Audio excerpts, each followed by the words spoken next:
Everyone, let's cover respiratory disorders in 60 seconds. पहला disorder है bronchitis. Itis का मतलब है inflammation, so it is the inflammation of bronchi. दूसरा डिसऑर्डर है एज्मा। एज्मा क्या होता है? इसी इन्फ्लेमेशन ऑफ ब्रोंकाई और ब्रोंक्यूल्स की वजह से जो है ब्रीदिंग डिफिकल्टी होने लगती है, जिसकी वजह से वीजिंग भी होती है। वीजिंग क्या होती है कि सांस लेते टाइम पे कुछ हाई पिच साउंड प्रोड्यूस होती है, जिसको हम वीजिंग बोलते हैं। ठीक है। Third disorder is emphysema. अब देखो, एल्वियोलर वॉल्स कितने इंपॉर्टेंट है रेस्पिरेटरी एक्सचेंज के लिए, वो तुम्हें पता है। तो इसमें होता क्या है, जो एल्वियोलर वॉल्स है वो डैमेज होने लगती है, जिसकी वजह से जो रेस्पिरेटरी सरफेस एरिया है वो डिक्रीज होता है। और इसका जो पॉसिबल कॉज रहता है मेजर वाला जो होता है, दैट इज सिगरेट स्मोकिंग या फिर टोबैको स्मोकिंग। ठीक है।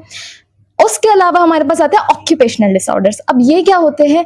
ये होता है कि ऑक्यूपेशन के टाइम पे जैसे किसी का काम कुछ ऐसा है जो कि बहुत ज्यादा डस्ट से उसको एक्सपोज करता है, या फिर एयर में जो है बहुत ही ज्यादा हार्मफुल पार्टिकल्स होते हैं, तो उसकी वजह से जो है कुछ प्रॉब्लम्स होने लगती है। ठीक है। तो जिसकी वजह से अल्टीमेटली फिब्रोसिस भी होता है। अब ये क्या होता है? Proliferation of fibrous tissue.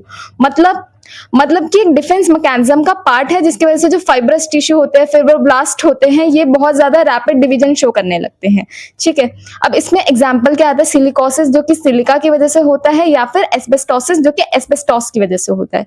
ठीक है। फिर हमारे पास आता है हाइपोक्सिया। हाइपोक्सिया में क्या होता है? टिश्यूज तक जो है प्रॉपर ऑक्सीजन सप्लाई नहीं पहुंच पाता। इस कंडीशन को हम हाइपोक्सिया बोलते हैं।